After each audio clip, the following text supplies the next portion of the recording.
Hey guys, Harry here from the Art Gear Guide. Thank you so much for joining me today. Today's going to be a really long video and I'm going to try my best and cut it down as best as I can to keep it short, but I know it's going to be long. As you can see here, I've got a review of Aliona Nicholson's brand new paper, Lux Archival it's called, Professional Sanded Art Paper. Now, for those of you who have used the likes of the UArt paper or the I suppose pastel mat in a way as well would come into this category.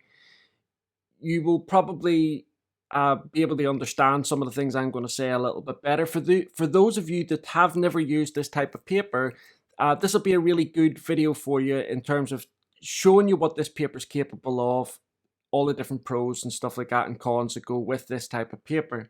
Now, the reason why this video is going to take so long is because I've seen a couple of little bits about the paper and there's some things that other people haven't touched on, and I want to try and do that because there's lots of different mediums that go on this paper. I want to show you what those mediums are like.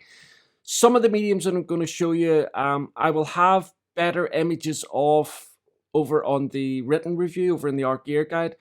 So always bear in mind that if there is some information left out on the video, that information will be over on the Art Gear Guide. So you can always go across there. The links will also be down below. Now, for those of you that may not be aware of Aliona Nicholson, where have you been? But if you're just new to like color pencil mediums and stuff like that, Aliona Nicholson is, what's the best way of describing her?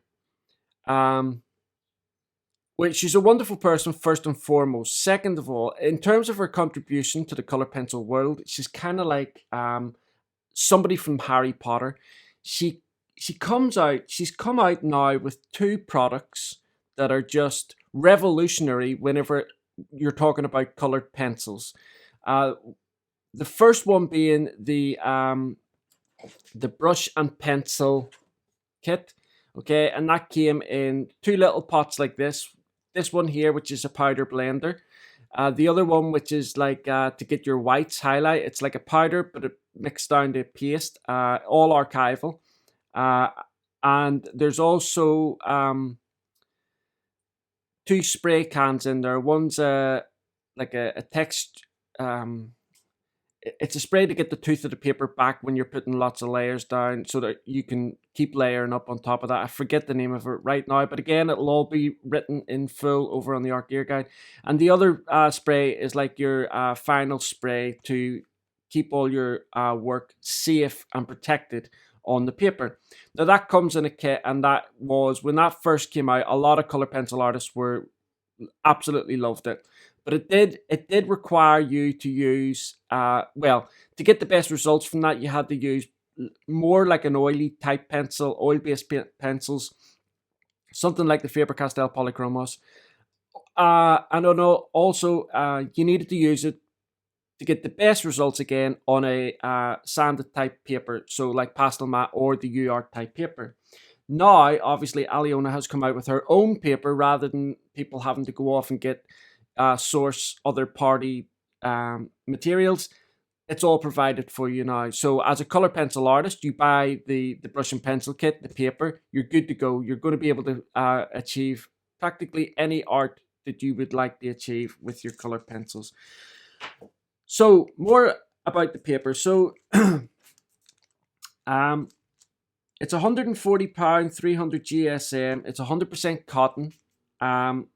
This pack here that I have is 8 by 10 inches, so that is 20.3 centimeters by 25.4 centimeters. Sorry, I got some of that powder there.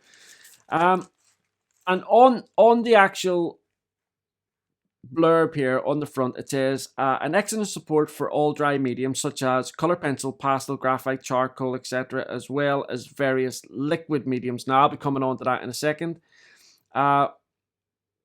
White surface makes applied transparent and translucent colors shine with brilliance.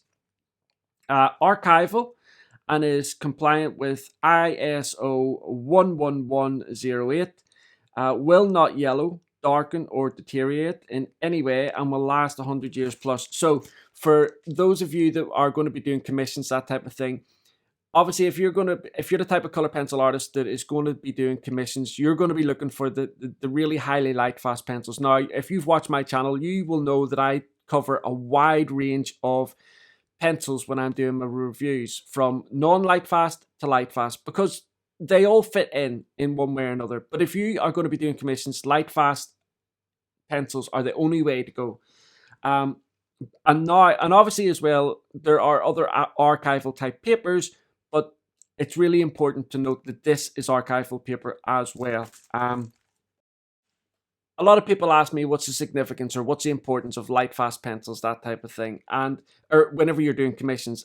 And basically, your art is going to last a lot longer, and same with the archival paper. And so therefore, when you are selling a really nice piece of work, you can sell it at a really good price with confidence, knowing that that person who's going to be receiving the art is going to be able to admire that art for, like it says here, 100 plus years. So further on, it says extremely durable, allows 30 plus layers. I can definitely testify to that.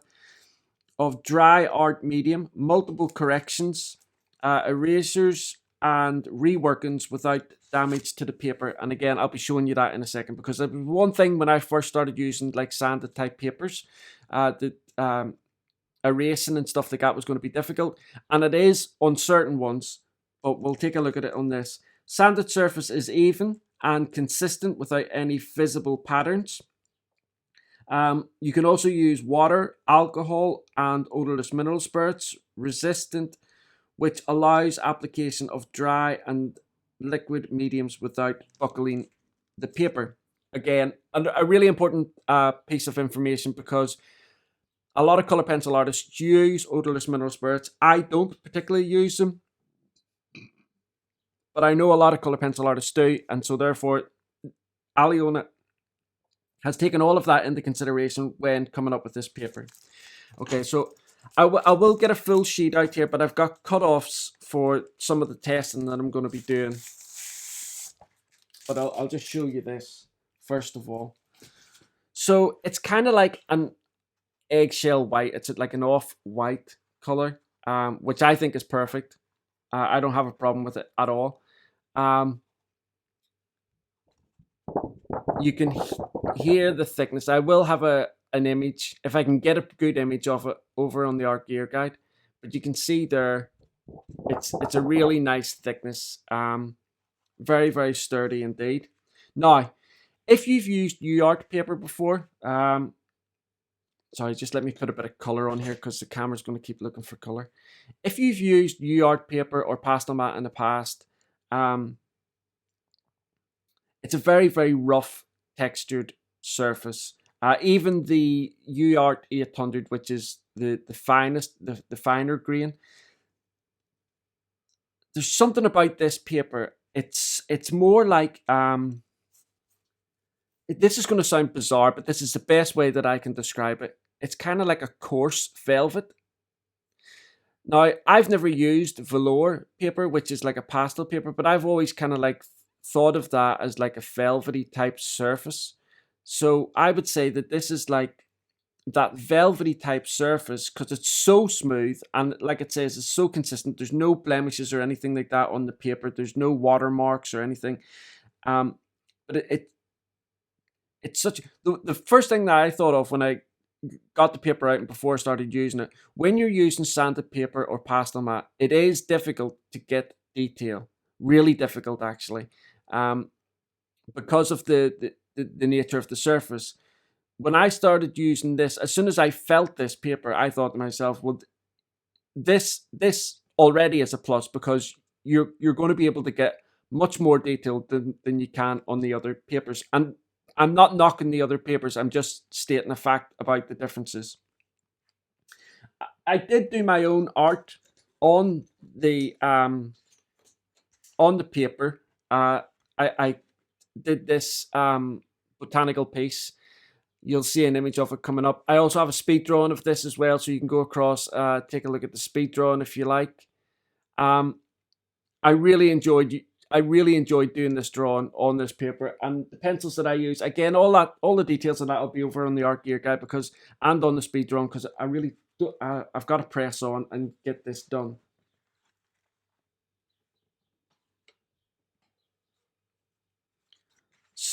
So I've got this already pre-made, and the reason why I've done this, which I'm not going to do it straight away, I'll come back to it, is because of the blending that can be done. So like I said earlier on, this paper is designed to go hand in hand with the brush and pencil kit, okay? So I'm going to be using the colored pencil powder blender on one of these. I'm also then going to use odorless mineral spirits on one as well.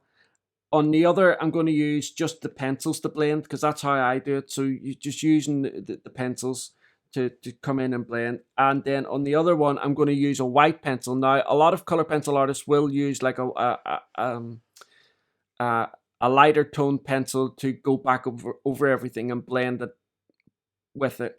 But I'll show you the results on this type of paper. So I'll come back to it in a second because I want to do the blending at the end. Now, all I'm going to do on this section is I'm just going to show you what the paper looks like and how it reacts to the pencils when you're using it. Now, I will say this. You are going to have your sharpener out an awful lot.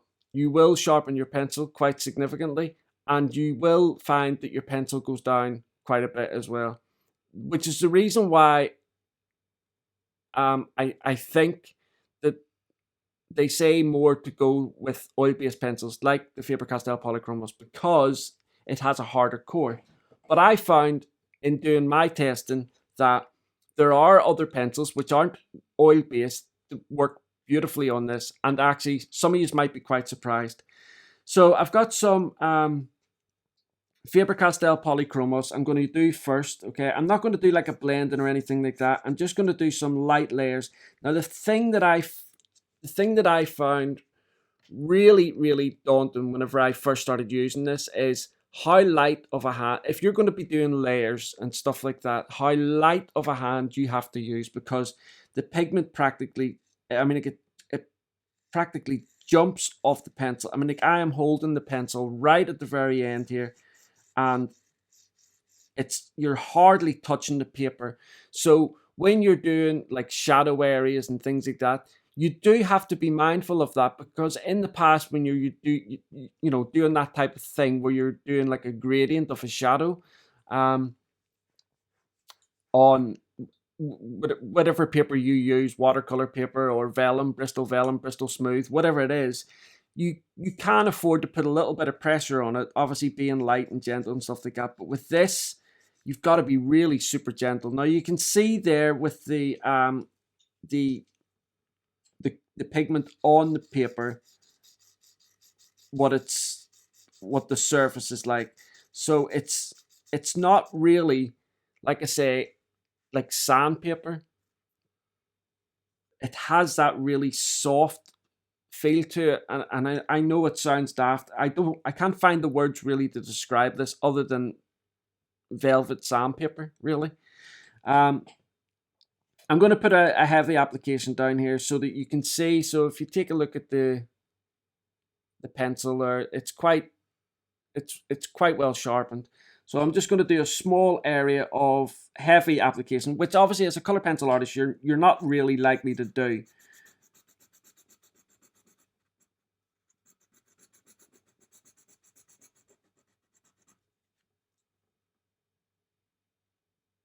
There you go. Now you can see there as well, there's a little bit of build up on the end, but again, take into consideration it's a heavy application, which you may not ordinarily be doing if you're like a color pencil artist. Also as well, if you notice here, on the heavy application, there is a buildup of dust. On the light applications, practically no dust whatsoever. Now, even though there is dust on there or particles of pigment on there, that's not a big deal because if you're going to be blending and stuff like that with either odorless mineral spirits or the color pencil powder blender, sorry, I've lost it. Then you are going to benefit from that dust because that's pigment and it's going to help get into the tooth of the paper and cover the area for you. So the other pencils that I wanted to try on this, because they're supposed to be oil based. I say supposed to be, guys, because you know my stance on this oil and waxing after talking to chemists and all the rest of it who work for these companies. It's pencils just aren't as simple as that. So I've got some Caran-Pablo pencils here. Again, I've got some greens. And if you've used the Caran-Pablos, you'll know they're really quite pigmented as well. So again, I'm using very, very, very light pressure. Sorry, it's going in and out of focus there. It's following the pencil because I'm so zoomed in. But I found when I was doing the botanical piece that I did, I used primarily Derwent Lightfast, but I did come in occasionally with some Pablos just to see how the Pablos would react, and the Pablos worked really, really well on this paper also. So that's the Faber-Castell Polychromos and the Caran-Pablos. Now, another pencil that obviously I've just said there that I used was the Derwent Lightfast. Now, I know Derwent say that these are an oil-based pencil, first oil-based pencil that Derwent have. But of the two pencils there that I've just demonstrated for you, these ones you're going to be sharpening the most, because although it is a hard core, there is still an element, there is a softness to it with the Lightfast. But you can see as well the coverage that you get, really nice coverage. And I guess what I'm saying here is when you've got a top quality paper like this, and then you've got a top quality pencil like the Derwent Lightfast or the Caran-Pablos or the Faber-Castell Polychromos, the results are going to be quite staggering as well. The next ones I'm going to show you are the Derwent Pro Color. You can see there's a little bit of dust that I've blown off, but like I say, keep in mind that's a heavy application, and so it kind of like reminds you of a little bit like using pastel pencils. So I'm just going to move down here a little bit. Okay, so I've got some Derwent Pro Color, which, especially if you're going to be using the color pencil powder blender, people would say that this range won't work that well with the powder blender. I've used the powder blender on them with them before, and I found it worked quite well. But you can see here that because the Derwent Pro Color is quite a hard core, it's in between the Color Soft and the Derwent Artist. They lend themselves really well to this paper also. Really, really, really well. So if you've got, your Faber-Castell, Polychromos, Pablos, Lightfast, and Pro Colors, then you're going to be able to really, really enjoy this paper. Now, here's one for you. I know an awful lot of people don't like the Derwent Artist pencils because they are really hard, and a lot of people don't think that there's a lot of pigment in the pencils.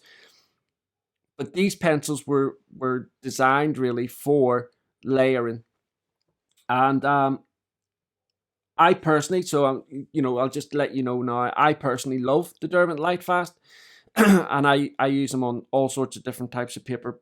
But when I was using these other pencils, testing these other pencils on this paper, I thought to myself, my goodness, the Derwent Artists, I gotta try them on here. So if there's people out there that have bought themselves a set of Derwent Artists, didn't like them, set them to the side, maybe sat there with a 72 tin or a 120 tin, you know what? You might want to get them back out again if you get a few sheets of this paper.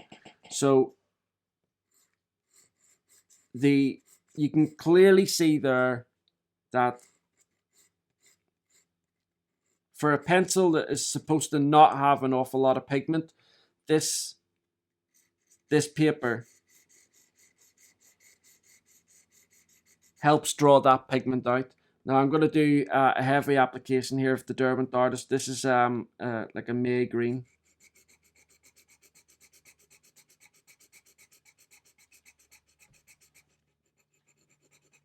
And you can see there is a little build-up of dust, but it's not as much as what was on the Faber-Castell Polychromos, and the core didn't go down nearly half as fast as the Faber-Castell Polychromos either. So again, I found myself sharpening the Derwent Artist pencils a lot less than what I did any of the other pencils. But then that would come down into your preference about blending, what you prefer to blend with, if it's the powder blender or the odorless mineral spirits. So the other thing that I want to show you is one of the biggest. So for color pencil artists, the inability to be able to create bright highlights and stuff like that, you always had to leave either the white of the paper or come in with, leave, if you were doing like a white dot on an eye or something like that, you had to draw around that little white dot. Or if you had multiple little white dots that you needed to create, again, you had to draw around those. It was quite tedious, that type of thing. Then a lot of people went out and got the Jelly Roll pens, but they're not archival, so that caused a problem. But in the brush and pencil kit, Allione did bring out the color pencil titanium white, which is a powder which you could mix down into like a paste and use that. And this is archival and non-toxic. And so I've got a white pencil here, and I've put a heavy application down there of chrome oxide green. So it's not black or anything to get there, but it is dark. And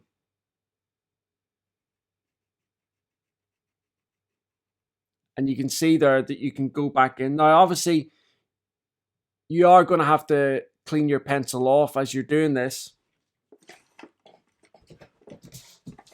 And all I do is I get a kneaded eraser and just stick my pencil into it just gently, and it takes off all the pigment. But you can go back in and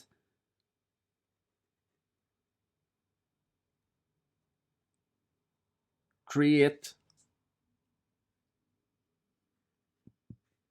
the white highlights that you need with this paper. This is fantastic. It's a big thing for color pencil artists.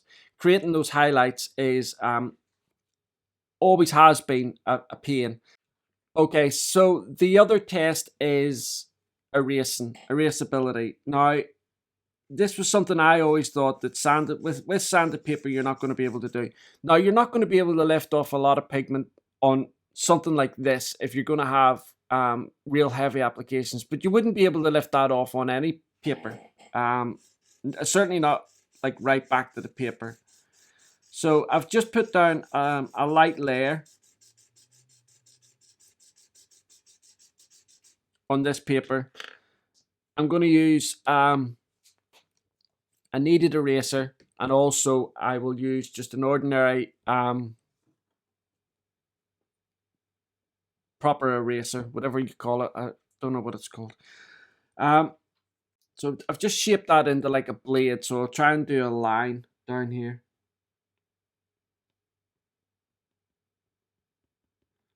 Now you can already see the results there, and I'm barely touching the paper. I'm not really putting a lot of pressure on the eraser.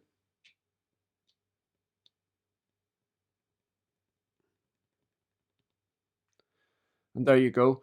So providing you're doing light layers, you're working like that, you're going to be able to erase off this no problem whatsoever. You can see there's some little dust particles that have come off the heavy application that I put down. Again, to get rid of those, you just use your kneaded eraser, blot them away, and they're gone. To use something like this,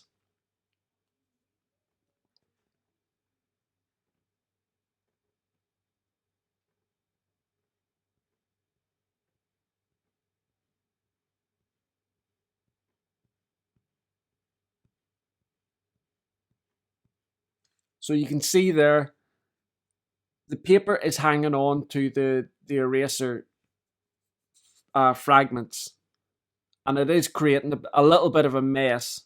So as far as erasing is concerned, the kneaded eraser is definitely the way to go. You could also try a battery eraser, but again,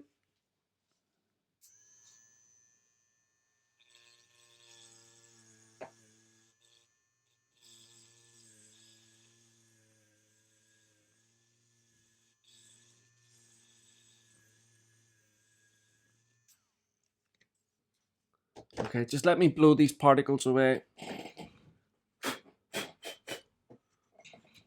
So there you go. You can see there, and that, in fairness, if you're going to use a battery eraser, that's something that you're going to have to be very gentle with, because obviously you're going to be starting to damage the surface of the paper by using that. Okay, so for the pastel artists, I've got some pastel pencils here. I've got a different assortment of pastel pencils: a Durban pastel pencil, Faber-Castell, Koh-i-Noor, a Conte pastel pencil, and a Carbothello pastel pencil also.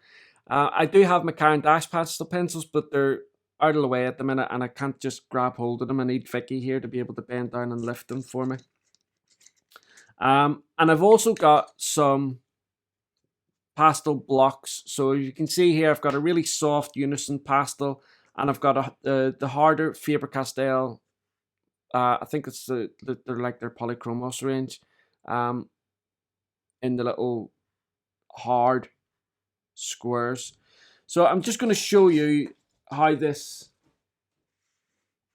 fares. So first of all, I'll use the very, very soft unison, and you can see there, I'm barely touching this paper at all, barely touching it, and it goes on really, really nice. Now, I've used these pastels on lots of different types of paper, the UR and the pastel mat, and when you're doing it on the pastel mat, I don't know what it is, but sometimes it feels like there's a grit to it. It feels like sometimes when you're using the pastel mat, that little bits, little fragments of the surface of the paper come off, and they get pulled along and create that gritty feeling. And you might, so on occasions, little bits of the area that you're trying to cover will get missed because of that grit that's in the pastel. It just isn't the case. Let me see if you can hear this, because even if you're a pastel artist, you'll understand what I mean when you hear it.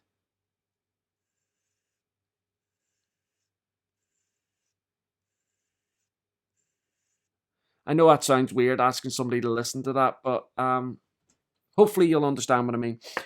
Now the harder blocks of pastels, again, these aren't nowhere near as pigmented as like the Unison soft block there that I have, but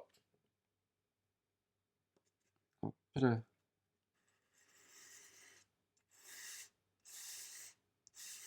I mean, like, that is just, I mean, again, I'm not putting a lot of pressure down. It's just amazing.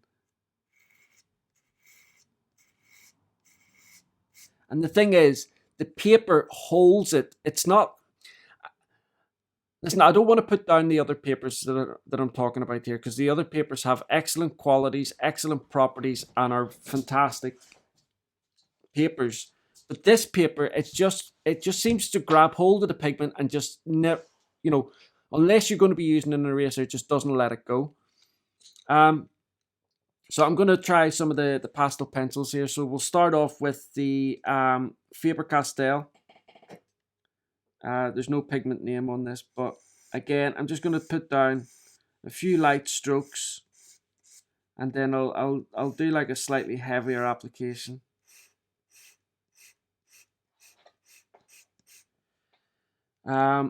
Next is the Durban pastel.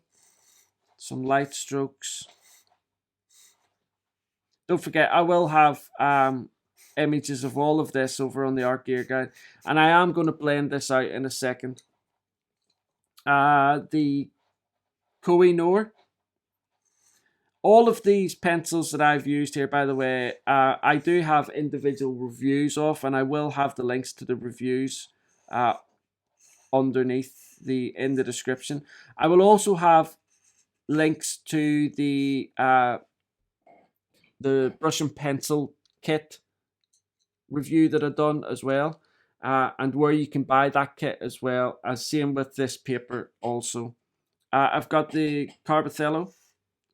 I mean, a lot of pastel pencil artists love these pencils, and I'm no exception. I just think the Carbothello pastel pencils are just beautiful. Slightly heavier application. I mean, like, look at that yellow, just gorgeous. And finally, I've got the Conte pastel pencil. Again, very, very light strokes.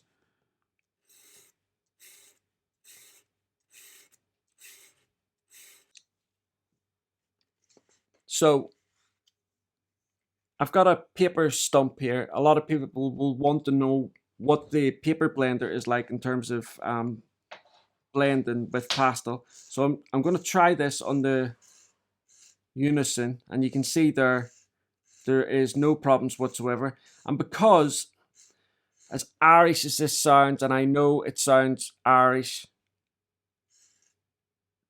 this rough surface you would expect to kind of like pluck and pull the paper, but it doesn't because it's soft. It just seems to be so gentle on the products that you're using on it. Again, with this slightly harder pastel,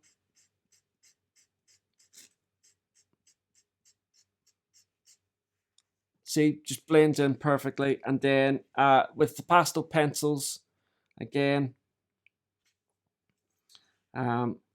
this is the Faber-Castell. This is the Derwent.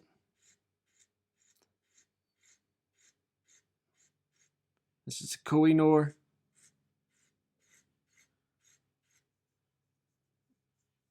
The Carbothello. Oh,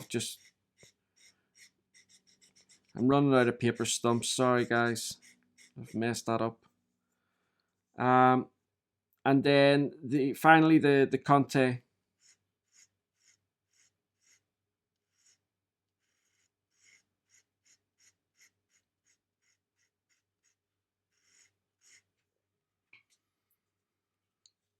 Let me try that Carbothello again, because that's unfair on the Carbothello.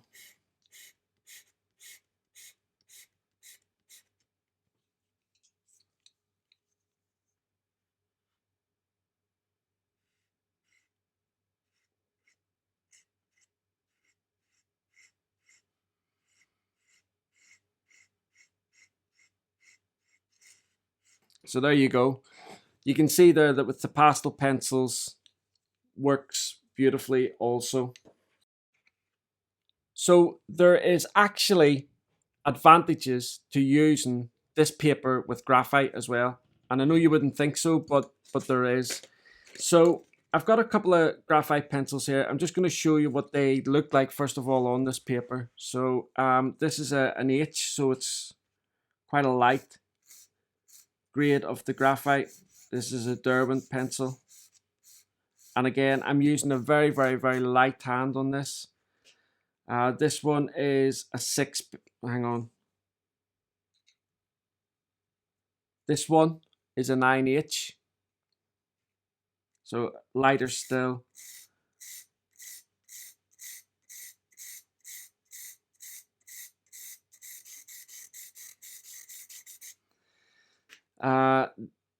This is a 6B, very soft core.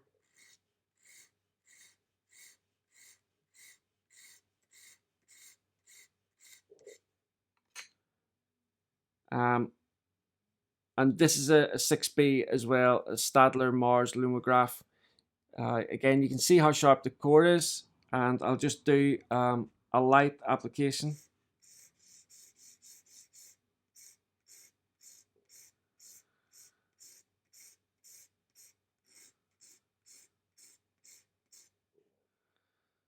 and you can get a gist of how quickly your pencils go down.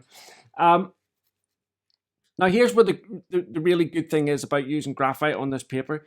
You know, when you're using graphite and you get to a certain layer ability, it has that sheen.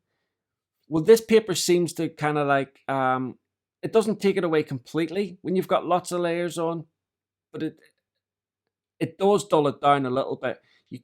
You can't see that sheen nearly half as bad as you do on, say, like Bristol vellum or watercolor paper, like hot press watercolor paper or something like that. So there is that benefit as well. And then I have a charcoal pencil here, a Durban charcoal pencil. I'll just lay that down.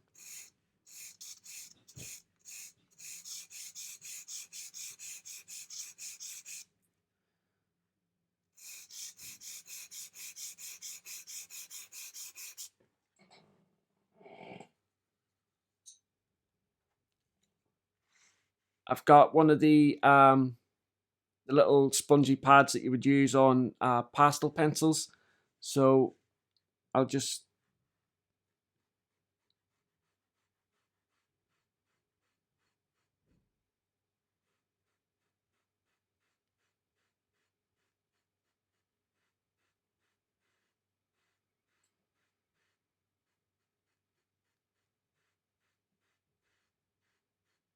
and finally I've got a water soluble pencil.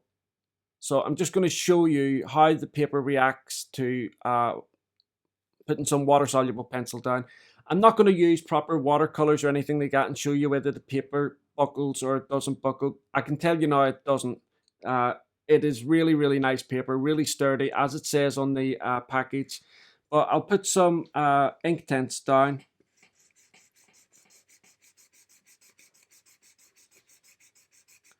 I'll just do a dry application there.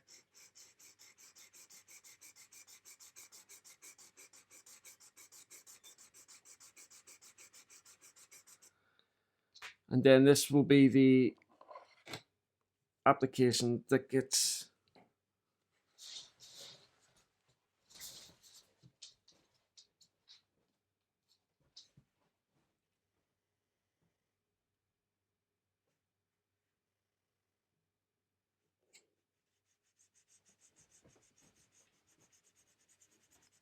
and so if you were like if you were going to do a piece and you wanted to do a much larger area, like a sky area or something like that, to put watercolors down on this paper and then go back over it with pencil would be perfect. Now I'm gonna let this dry, and I'll show you what it's like going over it on pencil afterwards. We might as well do this this blending. So with the Faber-Castell Polychromos, I'm going to use the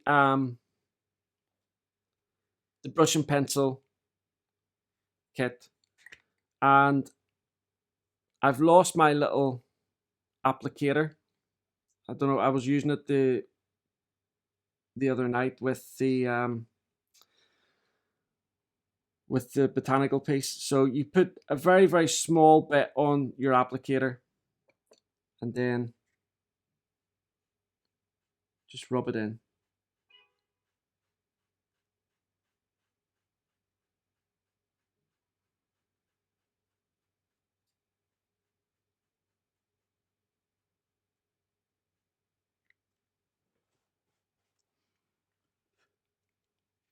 And you can see there it layers down. Now I haven't got a lot of layers on there because that what you would do is ordinarily is you would come back in then and start layering over again and then blend it out and then layer over again and get the depth and the richness that you would want out of the blending process. With the Derwent Pro Color, I'm going to use some odorless mineral spirits. I've got them in this little tub. The odorless mineral spirits that I'm using is Zest It. I've just got an old brush here.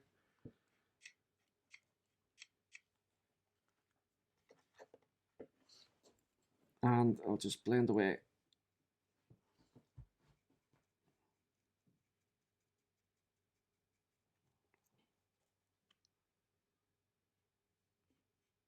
Actually, it's better to go. See, I haven't done this for such a long time. It's better to go light to dark, isn't it? When you're using odorless mineral spirits.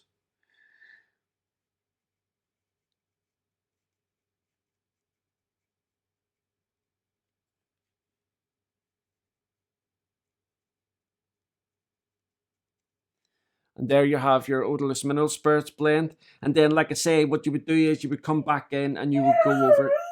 And there's Coda agreeing with me. The odorless mineral spirits, you got to have lots of layers down in that, right, Co? You can't just have 1 or 2 layers down and then expect it to be all lovely once you put down odorless mineral spirits. You just can't. Just a word of warning as well. Make sure if you've got animals around that you don't let them anywhere near odorless mineral spirits. It would kill them if they drank it or anything like that. So the next one that I'm going to do is I'm just going to use a powder blend, a paper stump, showing you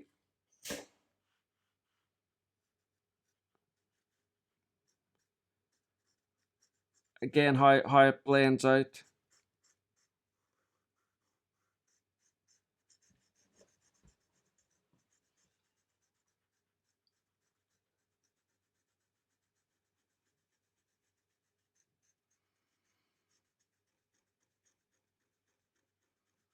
But you could see beforehand the kind of like the white of the paper, the cream of the paper showing through.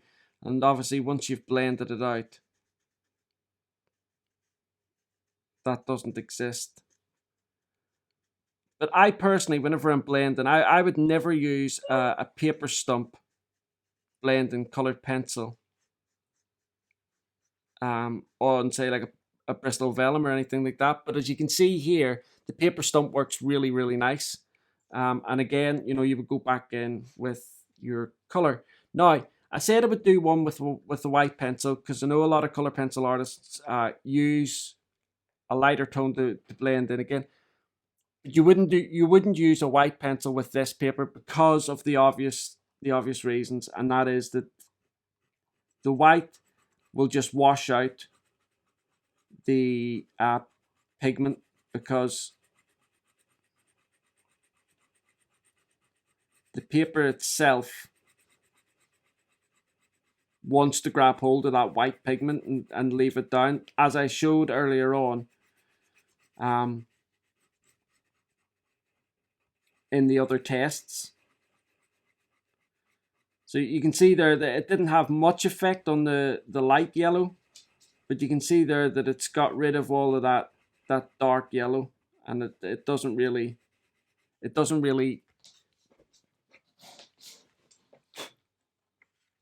blends it fine, but it gets rid of all the color that you had.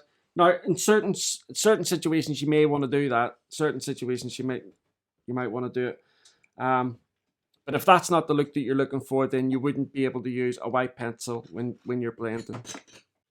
Another thing that color pencil artists use when they're looking to get highlights or beards or anything like that is an X-Acto knife, something like that.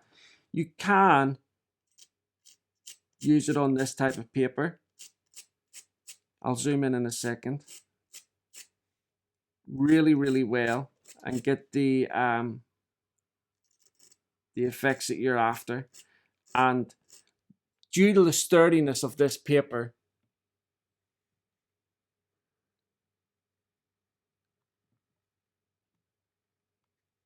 it doesn't damage the paper at all. So you can see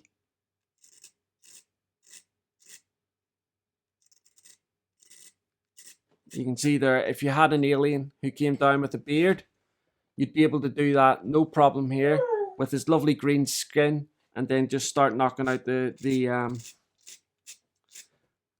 hairs after that. In fact, when I've used this process on like really good quality paper, watercolor paper, you always run the risk of ripping the paper. But with this, you just don't feel that that's going to be an issue. This paper is just so versatile and so sturdy and strong. And so I want to come back to the Derwent Lightfast, or sorry, the Derwent Inktense that we created here with the watercolor. So again, yeah, that's dry. You could come in then with a white pencil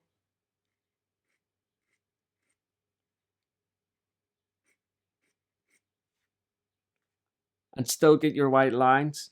Or if you had like an orange sky there,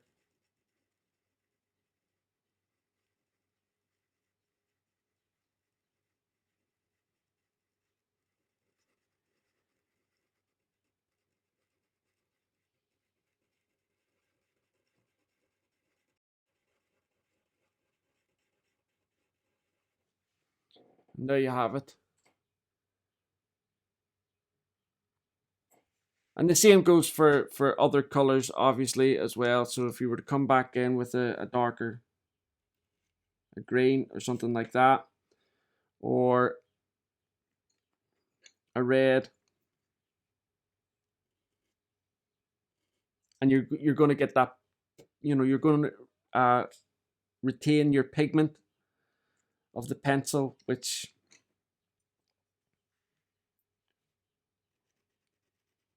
would be difficult to do in ordinary circumstances. You can see there that yellow coming through really nicely. So that's my review of Aliona Nicholson's Lux Archival paper. There are so many different things that you can do with this paper. It's crazy. It's phenomenal. The dry mediums that you can use are just, they go on and on and on. You could use Prismacolors on this paper if you really wanted to, but you're gonna lose your pencils really quite quickly because they're so soft and creamy, Prismacolors. This paper is obviously more suited to slightly harder cored pencils. I'm not going to go down this route of like oil or wax. Harder cored pencils are going to perform on this beautifully, as you've seen when I demonstrated the Derwent Artist pencils. And Coda agrees with me again. See, he's getting into the art, and he really starts agreeing with his dad. I loved using this paper, and I loved using the brush and pencil that Aliona brought out. But as I'm not somebody that blends an awful lot when I'm using color pencils, I've only used it occasionally on certain drawings. But with this paper here, I could see myself. But with this paper, I could really see myself using this paper so often on colored pencil pieces. It is just beautiful. I've used pastel mat for colored pencil pieces in the past, but it's not the type of paper that I would go to for detailed pieces or anything like that. But this paper, you can create those details that you may not be able to get on other similar surface papers. Anyway, guys, I know this video has gone on way too long. Thank you so much for watching it, and I look forward to seeing you again next time. I will have even more detail over on the Art Gear Guide, including prices, links where you can go to get this, including links to the amazing book that Aliona Nicholson brought out a few years ago, the colour pencil book, and of course the brush and pencil kit, as well as the Lux Archival professional sanded art paper. Thank you very much, guys. I look forward to seeing you all again next time. Bye.